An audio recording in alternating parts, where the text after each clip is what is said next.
ಕಿಶೋರ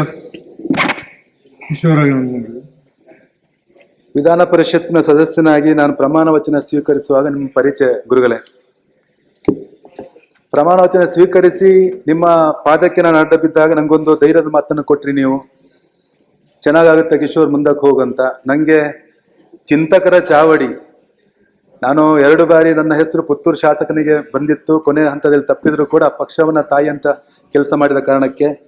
ಆ ನಂತರದಲ್ಲಿ ಸಂಸದ ಸ್ಥಾನ ಕೂಡ ಹೆಸರು ಕೊನೆ ತನಕ ಬಂದಿತ್ತು, ಆದ್ರೂ ಕೂಡ ಸಿಕ್ಕಿಲ್ಲ. ಆ ತಕ್ಷಣ ನಾನು ಪಕ್ಷಕ್ಕೆ ಕೆಲಸ ಮಾಡಿದ ಕಾರಣಕ್ಕೆ ಹಿರಿಯರನ್ನು ಗುರುತಿಸಿ ನಿಮ್ಮ ಮಧ್ಯೆ ಇರುವಂತೆ ಮಾಡಿದ್ದಾರೆ.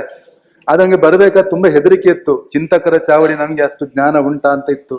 ಆದ್ರೆ ಪ್ರಥಮ ಪ್ರಮಾಣ ವಚನ ಸಂದರ್ಭದಲ್ಲಿ ನಂಗೆ ಧೈರ್ಯ ತುಂಬಿದವರು ನೀವು ಗುರುಗಳೇ. ಯಾವಾಗ್ಲೂ ಅಜ್ಞಾನ ಇದ್ದಾಗ ಸುಜ್ಞಾನಕ್ಕೆ ಶಕ್ತಿ ಬರುವಂಥದ್ದು, ಕತ್ತಲೆ ಇದ್ದಾಗ ದೀಪಕ್ಕೆ ಪ್ರಾಮುಖ್ಯತೆ ಬರುವಂತ, ಆ ರೀತಿಯಾಗಿ ನನ್ನ ಜೀವನದಲ್ಲೂ ನೀವು ಆ ರೀತಿಯ ದೀಪವಾಗಿ ಬೆಳಗಿದ್ದೀರಿ ನನ್ನನ್ನ. ಅದರ ಜೊತೆಗೆ ಏನಂದ್ರೆ, ಈ ಚಿಂತಕರ ಚಾವಡಿಯಲ್ಲಿ ಮಾತಾಡ್ಲಿಕ್ಕೆ ಧೈರ್ಯ ನಿಮ್ಮಿಂದಾಗಿ ಸಿಕ್ಕಿದೆ. ಅದರ ಜೊತೆಗೆ ಎಲ್ಲಿಯಾದ್ರೂ ನಾನು ಎಲ್ಲ ಸದಸ್ಯರ ಹತ್ರ ಕೂಡ ನನ್ನ ಮನವಿ, ಎಲ್ಲಿಯಾದ್ರೂ ಗುರುಗಳ ಒಂದು ಗುಣ ಮಾತ್ರ ನನ್ನ ಹತ್ರ ಉಂಟು. ನನಗೆ 45 ವರ್ಷ ಪ್ರಾಯ ನಂದು. ನಿಮ್ಮ ಅನುಭವ ನನ್ನ ಪ್ರಾಯ. ಉದಾಹರಣೆ ಕೊಡಬೇಕಾದ್ರೆ ನಿಮ್ಗೆಲ್ಲರಿಗೆ ನನ್ನ ಏಜಿನ ಅಷ್ಟು ನಿಮಗೆ ಅನುಭವ ಉಂಟು. ಅದಕ್ಕೋಸ್ಕರ ನೀವು ಕೂತ್ಕೊಂಡ ತಕ್ಷಣ ಕೂತ್ಕೊಂಡು ಬಿಡುದು. ಯಾಕಂದ್ರೆ ನೀವು ಬೈದ್ರೆ ನಿನ್ನ ಏಜ್ನಷ್ಟು ಅನುಭವ ಇದೆ ಬೈದ್ರೆ ಅಂತ ಕೂತ್ಕೊಂಡು ಬಿಡುವಂಥದ್ದು. 2 ಅಧಿವೇಶನದಲ್ಲೂ ಕೂಡ ನಂಗೆ ಹುರಿದುಂಬಿಸಿ, ಬಟ್ ಈ ಸಲ ಸ್ವಲ್ಪ ಜೋರು ಮಾಡಿದ್ರಿ. ನಂಗೆ ತಲೆ ಬಿಸಿ ಆಯ್ತು, ಯಾಕೆ ಜೋರು ಮಾಡಿದ್ರಿ ಗುರುಗಳ ಅಂತ.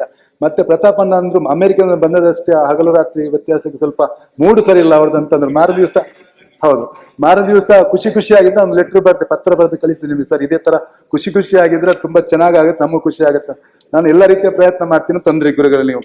ನಾನನ್ನೋದು ಇಸ್ರೇಲ್ ದೇಶದಲ್ಲಿ 2 ಸಮುದ್ರ, ಡೆಡ್ ಸಿ ಮತ್ತೆ ಸಿ ಆಫ್ ಗೆಲಿಲಿಯಾ ಉಂಟಂತೆ. ಅದರಲ್ಲಿ ಆ ಜೋರ್ಡನ್ ನದಿ ಬಂದದಕ್ಕೆ ಸೇರ್ತದೆ. ಸೇರಿದಾಗ ಒಂದು ಡೆಡ್ ಸಿ, ಅದ್ರಲ್ಲಿ ಯಾವುದೇ ರೀತಿಯ ಅದು ಒಂದು ಮೃತ ಸಮುದ್ರ ಅಂತ ಹೇಳಿದ್ರೆ ತಪ್ಪಾಗ್ಲಿಕ್ಕಿಲ್ಲ. 2 ಜೋರ್ಡನ್ ನದಿ 2 ಸಮುದ್ರಕ್ಕೆ ಬಂದು ಸೇರಿದ್ರು ಕೂಡ ಈ ಡೆಡ್ ಸಿ ಅಲ್ಲಿ ಯಾವ ರೀತಿ ಅಂದ್ರೆ ನೀರು ಹೊರಗೆ ಹೋಗೋ ವಿಚಾರ ಇಲ್ಲ. ಈ ಸಿ ಆಫ್ ಗೆಲಿಲಿಯಾದಲ್ಲಿ ನೀರು ಹೊರಗಡೆ ಹೋಗೋ ಅವಕಾಶ ಉಂಟು. ಆ ಕಾರಣಕ್ಕೋಸ್ಕರ ಯಾವ ರೀತಿ ಸಮೃದ್ಧವಾಗಿ ಆ ಸಿ ಆಫ್ ಗೆಲಿಲಿಯಾ ಉಂಟು, ಅದೇ ರೀತಿ ನೀವು ನಿಮ್ಮ ಜ್ಞಾನವನ್ನ ಹೊರಗೆ ಹರಿದಾಡಿ ಬಿಟ್ಟ ಕಾರಣಕ್ಕೋಸ್ಕರ ನೀವು ಕೂಡ ಸಮೃದ್ಧರಾಗಿದ್ದೀರಿ. ಅದೇ ರೀತಿ ಸಂತ ಕಬೀರರ ಒಂದು ಕವಿತೆ ಯಾವ ರೀತಿ, ಗುರು ಮತ್ತೆ ಗೋವಿಂದನ ನಿಲ್ಲಿಸಿದ್ರೆ ಯಾರಿಗೆ ಫಸ್ಟಿನ ಪ್ರಣಾಮ, ಅದಕ್ಕೆ ಅವರಂತಾರೆ ಗುರುವಿಗೆ ಪ್ರಾರಂಭದಲ್ಲಿ ನಮಸ್ಕಾರ. ಯಾಕಂದ್ರೆ ಗೋವಿಂದನನ್ನ ಭಗವಂತನನ್ನ ತೋರಿಸುವವರೇ ಗುರು. ಅದಕ್ಕೋಸ್ಕರ ಗುರುವಿಗೆ ಪ್ರಥಮವಾದ ನಮನವನ್ನ ಸಲ್ಲಿಸುವಂಥದ್ದು. ಆ ರೀತಿಯಾಗಿ ಇಡೀ ಸದನಕ್ಕೆ 45 ವರ್ಷ ಇದರಲ್ಲಿ ನಿಮ್ಮ ಅನುಭವದಲ್ಲಿ ಅದೆಷ್ಟೋ ವಿಚಾರವನ್ನು ನಮ್ಗೆಲ್ಲರೂ ಕೊಟ್ಟಿದ್ದೀರಿ. ಅದರ ಜೊತೆಗೆ ಇನ್ನೊಂದು ನಿಮಗೆ ಒಂದು ನನ್ನ ರೀತಿಯ ಒಂದು ಕವಿತೆಯನ್ನು ನಾನು ಬರೆದೆ. ಈಗ ಜ್ಞಾನವೆಂಬ ಬೆಳಕು ನೀವು, ಅಜ್ಞಾನ ಹಗೆಯ ಮಂಕು ಬಡಿಯುವ ಕಿರಣ ನೀವು.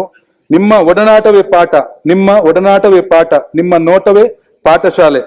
ಅಂತಹ ಮಹಾನ್ ಗುರು ನೀವು. ಧನ್ಯವಾದಗಳು.